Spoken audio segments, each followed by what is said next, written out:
بسم اللہ الرحمن الرحیم۔ آسان اور عام فہم سیرت النبی صلی اللہ علیہ وآلہ وسلم کا 9واں لیکچر۔ غزوہ احد کی کہانی۔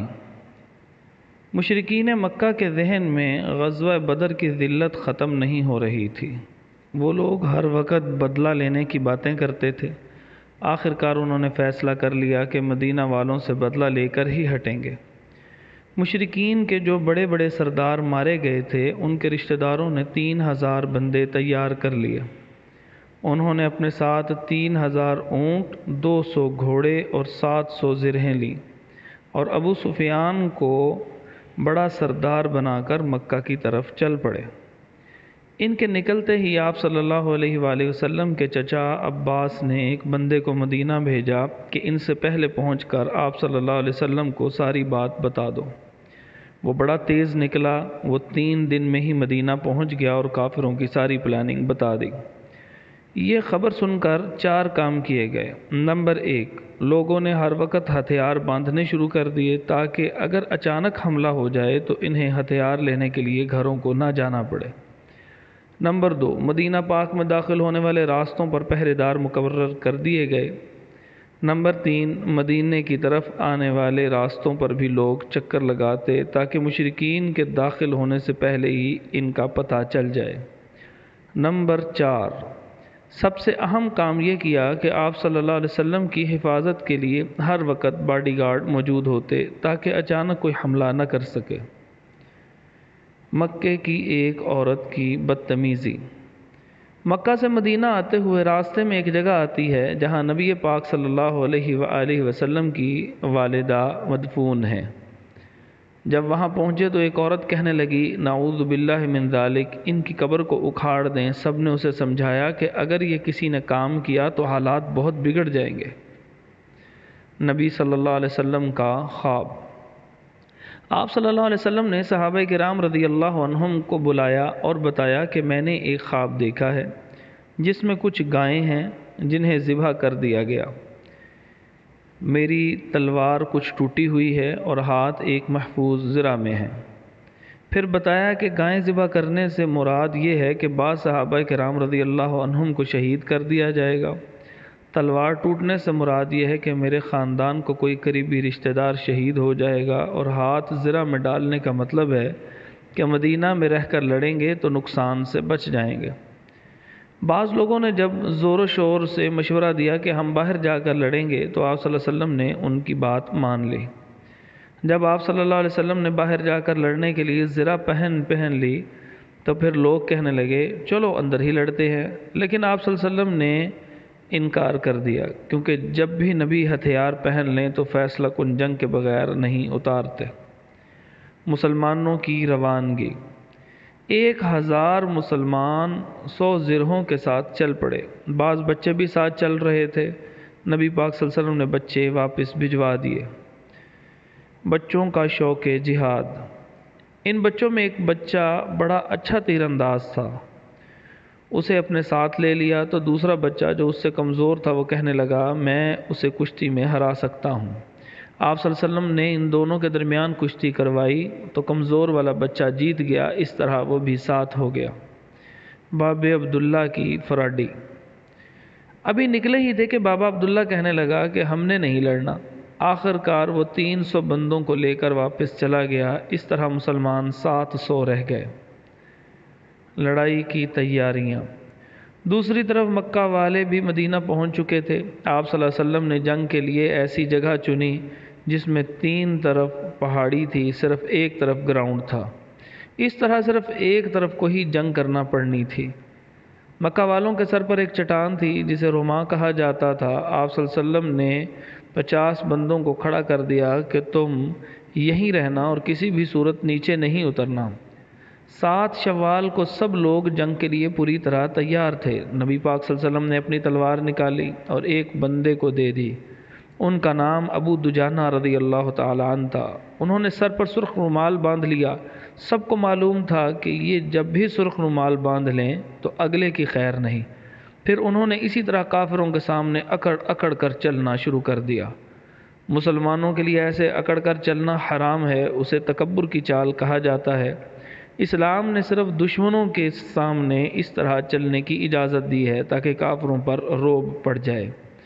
جنگ شروع ہونے سے پہلے ابو سفیان نے مسلمانوں کی آپس میں لڑائی کرانے کی بڑی کوشش کی لیکن ناکام رہا۔ میدان جنگ کی کہانی۔ جنگ شروع ہوئی تو پہلے ہی حلے میں کافروں کے 10 بندے مارے گئے۔ ابو دجانہ رضی اللہ عنہ نبی پاک صلی اللہ علیہ وسلم کی تلوار لے کر بڑی بہادری سے لڑ رہے تھے، وہ جدھر جاتے لوگ بھاگ جاتے۔ اسی طرح حمزہ رضی اللہ عنہ بھی بڑی بہادری سے لڑ رہے تھے۔ وحشی نامی غلام کو حمزہ رضی اللہ عنہ کے قتل کا مشن دیا گیا تھا۔ اسے کہا گیا تھا کہ اگر تو حمزہ رضی اللہ عنہ کو شہید کر دے گا تو تجھے آزاد کر دیں گے۔ وہ مسلسل حمزہ رضی اللہ عنہ کا پیچھا کر رہا تھا۔ موقع دیکھتے ہی اس نے اپنا برچھا انہیں مار دیا۔ یہ اس زور سے لگا کہ آپ رضی اللہ عنہ کا بہت زیادہ خون بہنے لگا اور آپ رضی اللہ عنہ شہید ہو گئے۔ جنگ میں 2 باپ بیٹا بھی شریک تھے۔ بیٹے کا نام حنظلہ رضی اللہ عنہ اور باپ کا نام ابو عامر تھا۔ یہ بندہ اتنا برا تھا کہ آپ صلی اللہ علیہ وسلم اسے فاسق یعنی نافرمان کہتے تھے۔ بیٹا مسلمانوں کی طرف سے شہید ہوا جبکہ باپ کافروں کی طرف سے مارا گیا۔ سچ ہے کہ جسے اللہ پاک ہدایت دیں وہی کامیاب ہوتا ہے۔ جب بیٹا شہید ہوا تو فرشتوں نے انہیں غسل دیا، اس وجہ سے انہیں غسیل الملائکہ بھی کہا جاتا ہے۔ اللہ پاک ہم سب کو اسلام پر زندہ رکھے اور جب موت آئے تو ایمان کی حالت میں شہادت کی موت آئے، آمین۔ کافروں کا بڑا حملہ۔ مسلمان بڑی بہادری سے لڑ رہے تھے۔ کافر اب میدان جنگ سے بھاگنا شروع ہو گئے تھے۔ بھاگتے ہوئے اپنا سامان بھی چھوڑ گئے۔ اس وجہ سے مسلمانوں نے سمجھ لیا کہ ہم جنگ جیت گئے ہیں۔ وہ ان کا سامان اکٹھا کرنے لگے کہ آپ صلی اللہ علیہ وسلم کو جا کر دے دیں۔ جس چٹان پر آپ صلی اللہ علیہ وسلم نے 50 بندوں کو کھڑا کیا کہ تم نے یہیں رکنا ہے اور کافروں پر تیر چلانے ہیں، ان میں سے 40 افراد مسلمانوں کی مدد کرنے کے لیے نیچے اترنے لگے تو ان کے کمانڈر نے کہا کہ نیچے نہ جاؤ، کیونکہ نبی پاک صلی اللہ علیہ وسلم نے نیچے جانے سے منع کیا تھا۔ وہ کہنے لگے کہ آپ صلی اللہ علیہ وسلم نے یہ جنگ کے لیے کہا تھا اور جنگ تو اب ختم ہو گئی ہے، لہٰذا ہم نیچے جا رہے ہیں۔ ان بندوں کی ڈیوٹی تھی کہ کافروں پر تیر برسائیں تاکہ وہ مسلمانوں پر حملہ نہ کر سکیں۔ جب وہ لوگ نیچے اترے تو جو کافر بھاگ رہے تھے ان میں سے خالد بن ولید نامی ایک کمانڈر نے دیکھا کہ اب چٹان پر اتنے بندے نہیں رہے۔ اس نے اپنے سپاہی لیے اور چٹان پر باقی رہ جانے والے 10 مجاہدین کو شہید کر دیا۔ پھر اسی طرف سے ہوتا ہوا آگے بڑھا اور مسلمانوں کی الٹی طرف سے ان پر حملہ کر دیا۔ اب جو کافر بھاگ رہے تھے وہ بھی لڑنے کے لیے واپس آ گئے۔ اس طرح مسلمانوں کے سامنے بھی کافر اور پیچھے بھی کافر تھے۔ انہوں نے دونوں طرف سے حملہ کر دیا۔ اب مسلمانوں کو سمجھ ہی نہیں آ رہی تھی کہ کیا کریں۔ نمبر 1، بعض نے گھبرا کر یہ کیا جو سامنے آیا اسے مارنے لگے، اس طرح لا علمی میں اپنے مسلمان بھی مارے گئے۔ نمبر 2، کسی نے خبر مشہور کر دی کہ آپ صلی اللہ علیہ وسلم کو بھی شہید کر دیا گیا۔ مسلمان بڑے پریشان ہوئے۔ جب انسان پریشان ہوتا ہے تو اچھا بھلا کام خراب ہو جاتا ہے۔ یہ تو پھر جنگ تھی۔ اس وجہ سے جب کچھ بندوں کے حوصلے ٹوٹنے لگے تو ان کے دوستوں نے آواز لگائی کہ اللہ تو زندہ ہے، تم اپنے دین کے لیے لڑو، اللہ تمہیں فتح دے گا۔ پھر کسی اور نے یہ کہا کہ جس وجہ سے آپ صلی اللہ علیہ وسلم نے جان دی تم بھی اسی پر جان دے دو۔ یہ باتیں سن کر سارے ہی جوش میں آ گئے۔ نبی پاک صلی اللہ علیہ وسلم پر حملہ۔ دوسری طرف نبی پاک صلی اللہ علیہ وسلم نے جب یہ دیکھا کہ لوگوں میں مشہور ہو گیا ہے کہ انہیں کسی نے شہید کر دیا تو اپنے صحابہ کرام رضی اللہ عنہم کو تسلی دیتے ہوئے انہیں آواز دی۔ وہ کافر جنہیں پتہ نہ چل رہا تھا کہ آپ صلی اللہ علیہ وسلم کس جگہ کھڑے ہیں، انہوں نے آواز سن کر آپ صلی اللہ علیہ وسلم پر حملہ کر دیا۔ آپ صلی اللہ علیہ وآلہ وسلم کے پاس اس وقت تقریباً 10 صحابی رضی اللہ عنہم موجود تھے۔ سبھی آپ صلی اللہ علیہ وسلم کی حفاظت کرتے ہوئے شہید ہو گئے۔ صرف 2 بندے باقی بچے، ایک سعد بن ابی وقاص رضی اللہ عنہ اور دوسرے کا نام طلحہ رضی اللہ عنہ تھا۔ کافر قریب سے قریب ہوتے جا رہے تھے۔ جب وہ آپ صلی اللہ علیہ وسلم کے سر پر پہنچ گئے تو ان میں سے 3 بندوں نے آپ صلی اللہ علیہ وسلم پر حملہ کر دیا۔ سعد رضی اللہ عنہ کے کافر بھائی نے آپ صلی اللہ علیہ وسلم کو اس زور سے پتھر مارا کہ آپ صلی اللہ علیہ وسلم ایک گڑھے میں گر گئے جس سے ایک دانت ٹوٹ گیا۔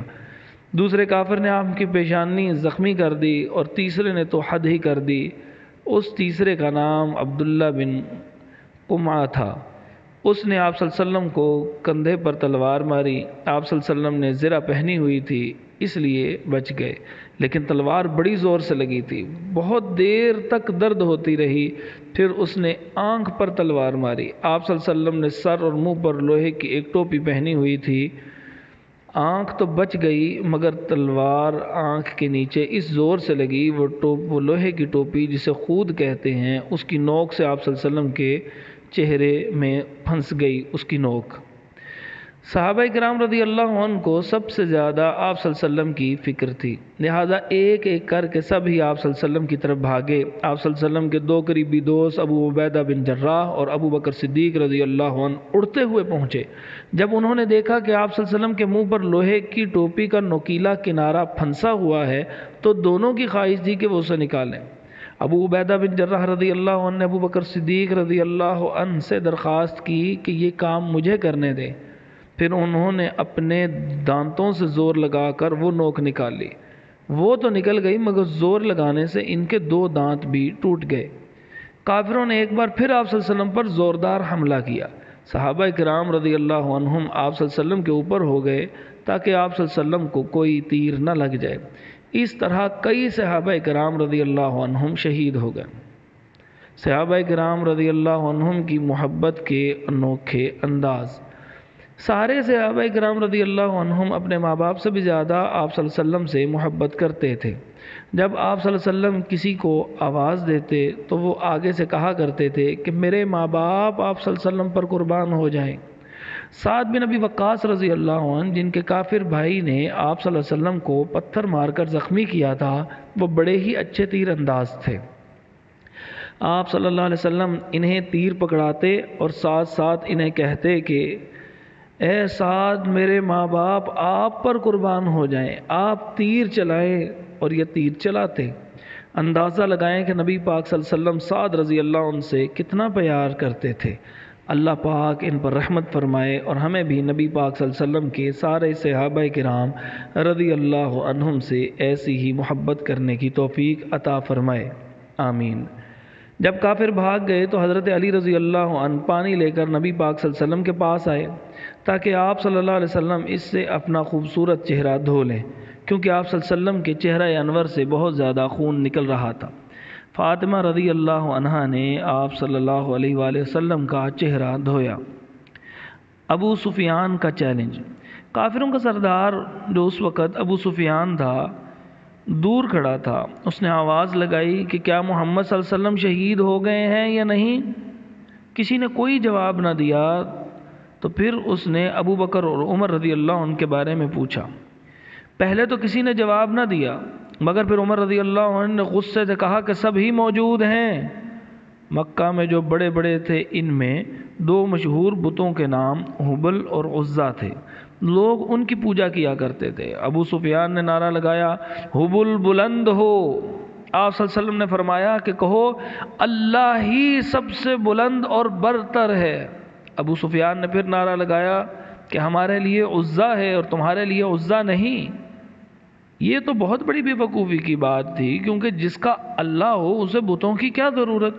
آپ صلی اللہ علیہ وسلم نے فرمایا کہ جواب دو کہ اللہ مولانا ولا مولا لکم، اللہ ہمارا مولا ہے اور تمہارا کوئی مولا نہیں۔ پھر ابو سفیان نے تانا دیتے ہوئے کہا کہ ہم نے بدر کا بدلہ لے لیا۔ یہ غور کرتا تو کبھی یہ جملہ نہ کہتا، کیونکہ غزوہ بدر اور غزوہ احد دونوں میں یہی کافر بھاگے تھے۔ مسلمان نہ بدر میں بھاگے نہ احد میں۔ فتح اس کی ہوتی ہے جو میدان جنگ سے نہ بھاگے، مگر یہ باتیں ان کی سمجھ سے بالا تر تھیں، لہٰذا شور مچائے جا رہے تھے۔ حضرت عمر رضی اللہ عنہ نے فرمایا یہ کیسی برابری ہوئی، یعنی اسے غزوہ بدر کا بدلہ کیسے کہہ سکتے ہو، کیونکہ ہمارے جو بندے شہید ہوئے ہیں وہ تو جنت میں ہیں اور تمہارے جو بندے مارے گئے وہ جہنم میں ہیں، تو برابری کیسے؟ پھر ابو سفیان کہنے لگا کہ آئندہ سال بدر میں پھر لڑیں گے۔ آپ صلی اللہ علیہ وسلم کو اندازہ تھا کہ یہ خالی بھڑکے ہی ہیں، آپ صلی اللہ علیہ وسلم نے اس کا چیلنج قبول کر لیا۔ پورے 1 سال بعد آپ صلی اللہ علیہ وسلم نکلے، مگر وہ جو بڑی بڑکیں لگائی جا رہی تھیں، چیلنج کر کے گیا تھا، وہ آئے ہی نہیں۔ جب کافر چلے گئے تو آپ صلی اللہ علیہ وسلم نے اس جنگ میں شہید ہونے والے صحابہ کرام رضی اللہ عنہم کے کفن دفن کا انتظام کیا۔ آپ صلی اللہ علیہ وسلم بڑے غمزدہ تھے۔ کافروں نے لاشوں کی بڑی بے حرمتی کی تھی، بازو، ناک، منہ، کان، ہاتھ پاؤں کاٹے اور پیٹ پھاڑ دیے۔ سب سے زیادہ برا حال سیدنا حمزہ رضی اللہ عنہ کا کیا۔ آپ صلی اللہ علیہ وسلم نے انہیں سید الشہداء یعنی شہیدوں کا سردار کہا۔ ایک ایک قبر میں کئی صحابہ کرام رضی اللہ عنہم کو دفن کیا گیا۔ جسے قرآن مجید زیادہ آتا تھا اسے قبر میں پہلے اور باقیوں کو بعد میں دفن کیا جاتا۔ یہ قرآن مجید کی عظمت ہے کہ شہید ہونے کے بعد بھی قرآن مجید کی وجہ سے عزت ملتی ہے۔ اللہ پاک ہمیں بھی پورا قرآن مجید یاد کرنے کی توفیق عطا فرمائے، یا کم از کم 30واں پارہ اور مشہور صورتیں جیسے سورۃ البقرہ، الکہف، نور، سجدہ، احزاب، یاسین، الرحمن، الواقعہ، الملک وغیرہ یاد کرنے کی توفیق عطا فرمائے، آمین۔ مدینہ میں بھی آپ صلی اللہ علیہ وسلم کی شہادت کی افواہ پہنچ گئی تھی۔ جب آپ صلی اللہ علیہ وآلہ وسلم صحابہ کرام رضی اللہ عنہم کے ساتھ مدینہ میں داخل ہوئے تو سب نے اپنے اپنے رشتہ داروں سے پہلے آپ صلی اللہ علیہ وسلم کی خیریت پوچھی۔ ایک عورت جس کا شوہر، بھائی اور والد تینوں ہی شہید ہو گئے تھے، وہ بار بار آپ صلی اللہ علیہ وسلم کی خیریت پوچھ رہی تھی۔ لوگوں نے بتایا کہ آپ صلی اللہ علیہ وسلم خیریت سے ہیں۔ وہ کہنے لگی مجھے دکھاؤ۔ لوگوں نے اشارہ کیا کہ آپ صلی اللہ علیہ وسلم وہاں کھڑے ہیں۔ تو اس نے جب آپ صلی اللہ علیہ وسلم کو دیکھا تو کہا کل مصیبت بعدک جلل، آپ صلی اللہ علیہ وسلم کے بعد ہر مصیبت ہیچ ہے، یعنی آپ صلی اللہ علیہ وسلم خیریت سے ہیں تو پھر کوئی پریشانی نہیں۔ اللہ پاک ہمیں بھی اپنے نبی پاک صلی اللہ علیہ وسلم سے ایسے ہی محبت کرنے کی توفیق عطا فرمائے، آمین۔ اس جنگ میں 37 کافر مارے گئے، جبکہ انہوں نے دھوکے سے قریباً 70 مسلمان شہید کر دیے۔ اللہ پاک ان سب شہداء کو جنت میں اعلیٰ مقام عطا فرمائے۔ آپ صلی اللہ علیہ وسلم ساری زندگی انہیں یاد کرتے رہے۔ اپنی زندگی کے آخر میں ایک مرتبہ پھر ان کی قبر پر گئے، دوبارہ جنازہ پڑھا۔ اس سے پتہ چلتا ہے کہ کسی بندے کا 2 مرتبہ جنازہ پڑھا جا سکتا ہے۔ اللہ پاک ان سب سے راضی ہو جائے، آمین۔ سوالات: غزوہ احد کا بنیادی سبب کیا تھا؟ کافروں کی رپورٹ دینے کے لیے مدینہ کس نے بندہ بھیجا؟ کافروں کے حملے کی اطلاع پر مسلمانوں نے کیا حکمت عملی اختیار کی؟ آپ صلی اللہ علیہ وسلم نے خواب میں کیا دیکھا؟ باب عبداللہ نے کیا فراڈی لگائی؟ غزوہ احد کب ہوا؟ آپ صلی اللہ علیہ وسلم نے کس صحابی کو اپنی تلوار دی؟ غسیل الملائکہ کس صحابی کو کہا جاتا ہے؟ کتنے صحابہ کرام کو درہ پر مامور کیا گیا تھا؟ کافروں کی طرف سے کس کمانڈر نے پلٹ کر حملہ کیا تھا؟ آپ صلی اللہ علیہ وسلم نے کسے فرمایا کہ آپ پر میرے ماں باپ بھی قربان؟ غزوہ بدر میں کون جیتا؟ سید الشہداء کسے کہا جاتا ہے؟ حمراء الاسد کا دلچسپ قصہ: غزوہ احد 7 شوال کو ہوا تھا۔ مشرکین سے کچھ بعید نہ تھا کہ وہ مدینہ پر دوبارہ حملہ کر دیں، لہٰذا آپ صلی اللہ علیہ وسلم نے مدینہ واپس پہنچتے ہی اگلے دن حکم دیا کہ جو بندے غزوہ احد میں شریک ہوئے تھے صرف وہی دوبارہ چلے تاکہ مشرکین کو سبق سکھایا جا سکے۔ صحابہ کرام رضی اللہ عنہم آپ صلی اللہ علیہ وسلم سے اتنی محبت کرتے تھے کہ اتنے بندے شہید ہو چکے، زخم بھی لگے اور تھکاوٹ بھی تھی، لیکن جب آپ صلی اللہ علیہ وسلم نے چلنے کا حکم دیا تو سب ہی تیار ہو گئے۔ ہجرت کے 3 سال 8 شوال کو یہ لوگ نکلے۔ راستے میں ایک بندہ ملا جس کا نام معبد تھا۔ وہ آپ صلی اللہ علیہ وآلہ وسلم کا بڑا خیر خواہ تھا۔ اسے کہا کہ ابو سفیان کے لشکر کا پتہ کرے کہ وہ کہاں ہے، پھر وہاں جا کر انہیں ڈرائے۔ یہ جلدی مشرکین کے لشکر کو تلاش کرتا ہوا ایک جگہ پہنچا جسے حمراء الاسد کہتے ہیں۔ یہیں پر سب کافر بیٹھے ہوئے تھے، ان کا ارادہ تھا کہ یہ وہ لوگ یہیں سے دوبارہ مدینہ پر حملہ کے لیے نکلیں۔ ابھی اسی بات پر مشورہ ہو رہا تھا کہ وہ بندہ پہنچ گیا اور کہنے لگا آپ صلی اللہ علیہ وسلم تو بہت ہی زیادہ بندے لے کر آ رہے ہیں، اب تو وہ تمہیں بالکل بھی نہیں چھوڑیں گے۔ چند بندے کہنے لگے ہم بھی لڑیں گے، جبکہ باقی ڈر گئے۔ انہیں پتا تھا کل تو ان کا تکا لگ گیا اور مسلمان بے خبری میں مارے گئے تھے، اب ایسا نہیں ہوگا، اور انہوں نے ہمیں ایسی پھینٹی لگانی ہے کہ ہمیں نانی یاد آ جانی ہے، لہٰذا یہاں سے جلدی جلدی بھاگو۔ ابو سفیان نے بھی بڑی چالاکی دکھائی اس وقت، اور ایک بندے کو رشوت دے کر آپ صلی اللہ علیہ وآلہ وسلم کے لشکر کی طرف بھیجا اور انہیں بہانے بتانے کا کہا کہ مکہ والے تمہیں نہیں چھوڑیں گے۔ اسے بھیج کر وہ سب خود جلدی سے بھاگ گئے کہ کہیں واقعی مسلمان آ ہی نہ جائیں۔ دوسری طرف صحابہ کرام رضی اللہ عنہم نے جب یہ بات سنی کہ مکے والے وہ تمہیں نہیں چھوڑیں گے، تو وہ اور غصے میں آ گئے کہ مشرکین ہمیں دھمکیاں بھی دے رہے ہیں، بس اب تو ہم انہیں واقعی نہیں چھوڑیں گے۔ یہ جلدی جلدی حمراء الاسد تک پہنچے، مگر وہ لوگ بھاگ چکے تھے۔ مسلمان یہاں پر 2-3 دن رہے، جب کوئی بندہ لڑنے نہ آیا تو پھر واپس آ گئے۔ حمراء الاسد کے مقام پر یہ واقعہ پیش آیا، اس لیے اس غزوہ کو غزوہ حمراء الاسد کہتے ہیں۔ سوالات: حمراء الاسد کسے کہتے ہیں؟ کافر مسلمانوں سے ڈر کر کیوں بھاگے؟ رسول اللہ صلی اللہ علیہ وآلہ وسلم سے محبت کی لازوال داستان۔ مدینہ کے قریب 2 قبیلے رہتے تھے، ایک کا نام عذل اور دوسرے کا نام قارہ تھا۔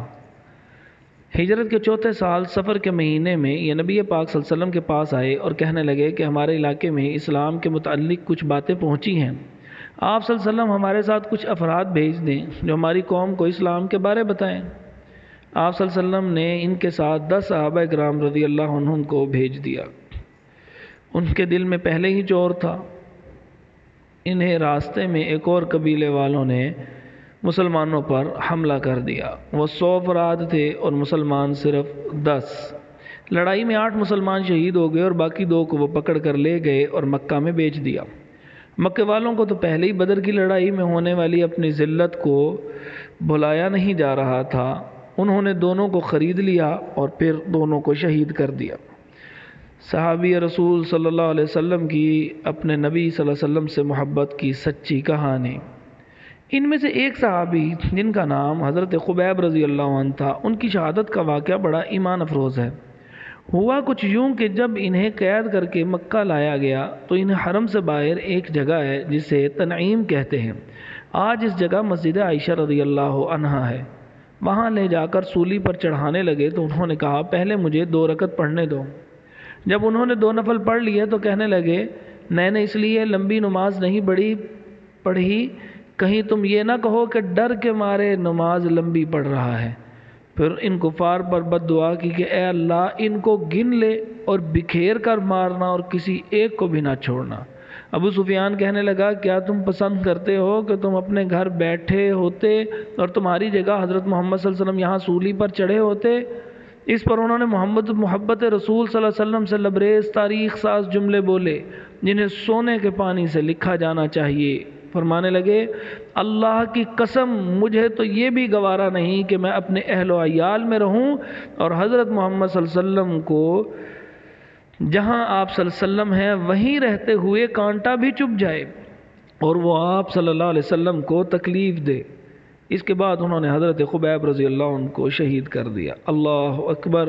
اللہ پاک ہم سب کو اپنے پیارے نبی کریم صلی اللہ علیہ وسلم سے ایسی ہی محبت کرنے کی توفیق عطا فرمائے، آمین۔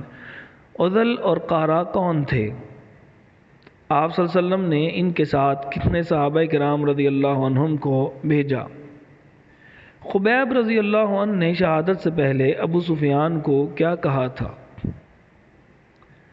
70 صحابہ کرام رضی اللہ عنہم کی دھوکے سے شہادت۔ اسی ماہ یعنی ہجرت کے 4تھے سال سفر میں ہی ایک آدمی آپ صلی اللہ علیہ وسلم کے پاس آیا اور آپ صلی اللہ علیہ وسلم نے اسے اسلام کی دعوت دی، مگر اس نے قبول نہ کی۔ کہنے لگا آپ صلی اللہ علیہ وسلم اپنے چند صحابہ کرام رضی اللہ عنہم کو میرے ساتھ بھیجیں تاکہ وہ اہل نجد کو اسلام کی دعوت دیں۔ شاید وہ اسے قبول کر لیں۔ آپ صلی اللہ علیہ وسلم نے اپنے بہت ہی پیارے 70 ساتھیوں کو اس کے ساتھ بھیج دیا تاکہ وہ انہیں اسلام کی تبلیغ کریں۔ راستے میں کنواں پڑتا تھا جس کا نام معونہ تھا، کنویں کو بیر کہتے ہیں، لہٰذا اس کنویں کو بیر معونہ کہا جاتا تھا۔ وہاں قریب ہی عامر نامی ایک آدمی بھی رہتا تھا، وہ آپ صلی اللہ علیہ وسلم کا بڑا دشمن تھا۔ صحابہ کرام رضی اللہ عنہم نے نبی پاک صلی اللہ علیہ وسلم کا خط دے کر ایک آدمی کو اس کے پاس بھیجا کہ شاید اسے پڑھ کر اس کا دل نرم ہو جائے اور وہ اسلام قبول کر لے، لیکن اس نے خط پڑھے بغیر ہی ان کو شہید کر دیا۔ پھر اپنے ساتھیوں کے ساتھ صحابہ کرام رضی اللہ عنہم پر حملہ کر دیا اور سب کے سب صحابہ کو شہید کر دیا، صرف 3 صحابہ کرام رضی اللہ تعالی عنہم کو بچے، وہ بھی ایسے کہ 2 تو اونٹ چرانے گئے تھے اور ایک شدید زخمی ہو گئے۔ ان دونوں کو جب پتہ چلا کہ اس طرح لڑائی ہوئی ہے تو وہ اپنے دوستوں کو بچانے کے لیے ان کی طرف بھاگے۔ مشرکین نے ان دونوں میں سے ایک کو شہید کر دیا۔ عامر نامی دشمن جس نے دھوکے سے یہ سب کارروائی کی تھی، اس کی ماں نے نظر مانی تھی کہ میں ایک غلام آزاد کروں گی۔ عامر نے بچ جانے والے دوسرے مسلمان جن کا نام عمر بن امیہ ضمری رضی اللہ عنہ تھا کو اپنی ماں کی نظر پوری کرتے ہوئے آزاد کر دیا۔ یہ بھی واپس آ رہے تھے کہ راستے میں ایک جگہ آرام کے لیے لیٹ گئے۔ اتنے میں ایک قبیلے کے 2 آدمی آ گئے اور وہ بھی اسی سائے والی جگہ میں لیٹ گئے۔ دراصل ایک ایسا آدمی جس کے 70 دوستوں کو دھوکے سے قتل کر دیا گیا ہو اور وہ اپنی حفاظت کے لیے کچھ بھی کر سکتا ہے، شاید اسی لیے جب وہ دونوں سو گئے تو انہوں نے ان دونوں کو قتل کر دیا۔ جب مدینہ پہنچے تو انہیں پتہ چلا کہ ان دونوں کے خاندان کو آپ صلی اللہ علیہ وسلم کی طرف سے عہد ملا ہوا تھا، یعنی ان کو کچھ نہیں کہا جائے گا۔ جب کوئی بندہ غلطی سے مارا جائے تو اس کے بدلے قاتل کو نہیں مارتے بلکہ قتل ہونے والے کے گھر والوں کو بہت بڑی رقم دی جاتی ہے جسے دیت کہتے ہیں۔ اس کی وجہ یہ ہوتی ہے کہ مارنے والے نے غلطی سے مار دیا تھا، اگر وہ جان بوجھ کر کسی مسلمان کو مارتا تو اس کے بدلے میں قاتل کو بھی قتل کیا جائے گا۔ یہ چونکہ غلطی سے مارے گئے تھے لہٰذا آپ صلی اللہ علیہ وسلم نے ان دونوں کو دیت دینے کا ارادہ کیا۔ دیت کی کہانی آگے آ رہی ہے۔ سب مسلمان ہی اس اندھوناک واقعے پر بڑے دکھی تھے۔ غزوہ احد میں جو 70 مسلمان شہید ہوئے تھے وہ تو چلو لڑے تھے، یہ 70 کے 70 تو دھوکے سے شہید کیے گئے تھے۔ آپ صلی اللہ علیہ وسلم کو بھی ان 70 صحابہ کرام رضی اللہ عنہم کی شہادت کا بہت ہی غم تھا۔ آپ صلی اللہ علیہ وسلم نے فجر کی نماز کی دوسری رکعت میں رکوع کے بعد ہاتھ اٹھا کر لگاتار 30 دن ان لوگوں کے خلاف بد دعا کی جنہوں نے انہیں دھوکے سے شہید کیا تھا۔ اس طرح بد دعا کرنے کو قنوت نازلہ کہتے ہیں۔ ہمیں سوچنا چاہیے کہ لوگوں نے تبلیغ دین کے لیے کس قدر قربانیاں دی ہیں، تب جا کر یہ پیارا دین ہم تک پہنچا ہے۔ اب ہمارے ذمہ ہے کہ ہم اس پر دل و جان سے عمل کریں اور ہر ممکن طریقے سے اسے لوگوں تک پہنچائیں۔ اللہ پاک ہمیں یہ کام کرنے کی توفیق عطا فرمائے، آمین۔ سوالات: کتنے صحابہ کرام رضی اللہ عنہم کو دھوکے سے شہید کیا گیا؟ قنوت نازلہ کسے کہتے ہیں؟ دیت کسے کہتے ہیں؟ بیر معونہ کیا ہے؟ نبی کریم صلی اللہ علیہ وآلہ وسلم کے قتل کی سازش۔ بیر معونہ کے دردناک واقعہ کہ جس میں 70 صحابہ کرام رضی اللہ عنہم کو دھوکے سے شہید کیا گیا تھا، ان میں سے صرف ایک صحابی رضی اللہ عنہم باقی بچے تھے جن کا نام عمر بن امیہ ضمری تھا۔ یہ ان کافروں سے بچ کر بھاگتے ہوئے واپس آ رہے تھے کہ ایک جگہ آرام کرنے کے لیے لیٹے تو 2 بندے بھی وہیں آ کر لیٹ گئے۔ جب وہ سو گئے تو انہوں نے انہیں اسی دشمن کا آدمی سمجھ کر مار دیا جنہوں نے ان کے 70 دوستوں کو شہید کیا تھا۔ انہیں غلطی لگی تھی کیونکہ یہ بندے وہ نہیں تھے، اگر انہیں پتہ چل جاتا تو کبھی نہ مارتے۔ جو بندہ غلطی سے مارا جائے اس کی دیت دی جاتی ہے، یعنی ہر مرنے والے بندے کے بدلے اس کے گھر والوں کو ایک خاص رقم دی جاتی ہے۔ جب آپ صلی اللہ علیہ وسلم کو پتہ چلا کہ اس طرح انہوں نے غلطی سے 2 یہودی مار دیے ہیں تو آپ صلی اللہ علیہ وسلم نے ان کی دیت دینے کے لیے بنو نذیر کی طرف گئے۔ غزوہ احد کے بعد یہ لوگ بڑے بدتمیز ہو گئے تھے، بات بات پر لڑنے کی کوشش کرتے، شاید یہ سمجھتے تھے کہ غزوہ احد کے بعد مسلمان کمزور ہو گئے ہیں، لہٰذا جب آپ صلی اللہ علیہ وسلم ان کے پاس گئے تو انہیں ایک مکان کی دیوار کے پاس بٹھایا گیا اور آپ صلی اللہ علیہ وآلہ وسلم وہاں پر بیٹھ گئے۔ اور انہیں کہا گیا کہ ہم لوگ آپس میں مشورہ کر کے آپ صلی اللہ علیہ وسلم کو بتاتے ہیں، آپ صلی اللہ علیہ وسلم انتظار کریں۔ اندر جا کر ان میں سے کچھ لوگ کہنے لگے کہ موقع اچھا ہے، اوپر سے چکی کا پارٹ ان پر گرا دو تاکہ یہ شہید ہو جائیں۔ ایک سمجھدار بندہ کہنے لگا تمہارے گرانے سے پہلے ہی حضرت محمد صلی اللہ علیہ وسلم کے رب نے تمہاری اس سازش کے متعلق انہیں وحی کے ذریعے بتا دینا ہے، لہٰذا کوئی فائدہ نہیں۔ لیکن یہودی نہ مانے اور جہاش نامی ایک بندہ چکی گرانے کے لیے چھت پر چڑھ گیا۔ نیچے دیکھا تو آپ صلی اللہ علیہ وسلم وہاں سے جا چکے تھے، کیونکہ اللہ پاک نے آپ صلی اللہ علیہ وسلم کو ان کے منصوبے کا بتا دیا تھا۔ پھر آپ صلی اللہ علیہ وسلم اور صحابہ کرام رضی اللہ عنہم نے ان لوگوں کو گھیر لیا اور حکم دیا کہ 10 دنوں کے اندر اندر مدینے سے نکل جاؤ۔ انہوں نے سامان پیک کرنا شروع کر دیا، لیکن بابا عبداللہ ان کے پاس گیا اور کہنے لگا تم نے یہاں سے نہیں بھاگنا، میں تمہارے ساتھ ہوں۔ اس یقین دہانی پر وہ لوگ پکے ہو گئے کہ اب تو لڑکے ہی ہٹیں گے۔